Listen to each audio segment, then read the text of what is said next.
In this video, you're gonna watch me photograph a male fitness model, and you're gonna learn a bunch of stuff, 5 things in particular that's gonna help you become a much better photographer. It's gonna be a very easy watch, just follow along, and you're gonna see how much you learn and why it's so important and why you're gonna become just better and no matter who you photograph. So let's get started right to the point with point number 1. When you watch me working with Gage Robinson, by the way, is an amazing trainer, actor. He was in my Puma commercial, and so I brought him on board because why not? Gage is also a personal trainer and he needed some new fitness photos, and for me, that gives me a chance to work with you guys and present something that's gonna help you grow. But when you watch my relationship with Gage, you're like, okay, they might know each other or maybe not. Even the very first time I photographed him, I became friends, but I also become friends with pretty much everyone that I meet, especially if I'm photographing them. Pretty much, not 100%, but pretty much. And the thing is that I talk to them like a human being, and I notice that a lot of photographers may not always do that. I want you to look at it as to why it's very, very important. When you are friendly with them, when you talk to them, you feel much more connected, which makes you a better photographer, which gives you better photographs. If you don't have that relationship with the model, like right off the bat, sometimes the energy is there, sometimes it's not, but you gotta just talk to them. So you'll notice that I'll talk to Gage and I'll sometimes go and I'll model it. Like when we were outside, I was up against the wall and I would lean back and I'm like, nope, watch the little curve of the neck and make sure it's forward and try crossing your legs like that at the ankles. I would actually show him, go ahead and lean against the wall and just really look cool, casual. That's different to every single person. Okay, what's cool to me is not what's cool to you and the next person. You gotta tell them what that is. That means Gage has direct directions from the director, and that's going to make him a better performer. That's going to make me a better director or photographer, and that's going to give you a much better product. Point number 2 in working with Gage is this. If something is working, I'm going to enhance. If something is not, we're going to contract, and let me explain that to you a little bit better. So I have him trying this movement of just like waving his hand, and he's hopping from one side to another. I'm in my hotel room, as you can tell. I'm trying different things, and if it works, then I have him continue it. If it works, then I have him add extra emotions, extra characters. So I could say, hey, if you're moving this way and you're swinging your arms, like this case, it's like a fitness pose, right? Or a fitness shoot. Now let's do it with a little bit of intensity right here in the brows. Cool. Now let's do it with a little bit of squinting the eyes and a little bit more of like that breathing for the exercise. Cool. Now let's do it with a little bit of a smile, effortless. Awesome. Now let's do a little bit deadpan, not a lot of emotion. It's more about the body. Awesome. So in every single situation, you're going to thank yourself for taking additional space on your digital card and making sure that you have multiple expressions. If something doesn't work, I'll look at myself first. Like the first thing, I'll actually look at my back of the camera. This is my vlogging camera though.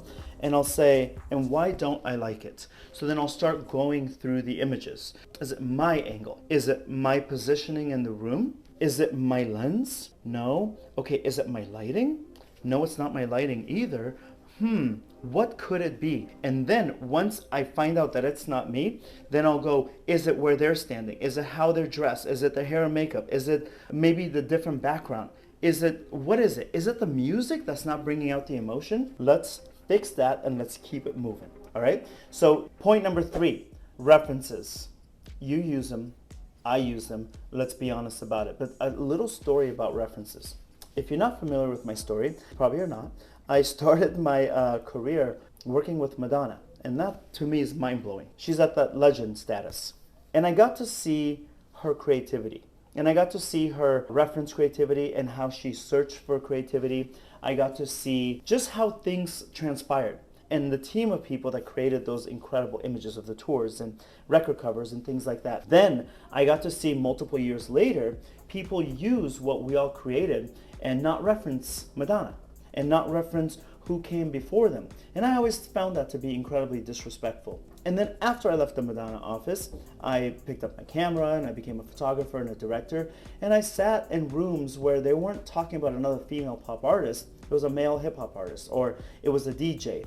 Madonna would be referenced in all of these meetings, but they wouldn't give her credit. And it sucked. And I'm like, dude, this woman works so hard and doesn't get the credit that they deserve.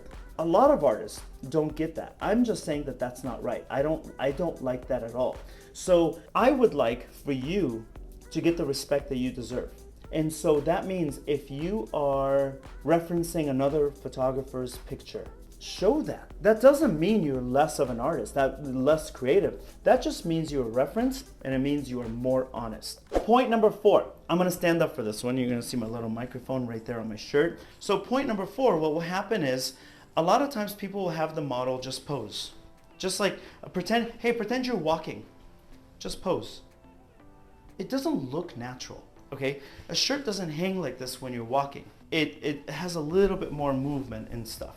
So here's what I'll do, just so you know, okay? So I will say always move. If you're moving, then you're gonna get the best photos. When you're not moving, I can tell what you're flexing. The best way to get the best photos is within movement. Have them move, just like this. I'll say right foot planted on the ground, left foot is just gonna swing back and forth, okay? So it's just like look this way, look forward, look to the side, look over the shoulder a little bit. You're gonna constantly do that. When you're getting that movement of the model, what will happen is everything will be relaxed, because when you're walking, when all the muscles are moving, that's when you get the most relaxed image from them. The fourth one was you never stop. You just do pose 1, pose 2, pose 1, pose 2, over and over and over, right? Till we get the perfect image. But what do you do if you want to, for example, photograph somebody in a fitness pose and you want to make sure that those muscles look strained and you want to make sure that you get every lump and bump and texture of those muscles? In that case, then maybe the movement like this isn't the best. Yeah, you'll still see some stuff, but there's a lot of movement.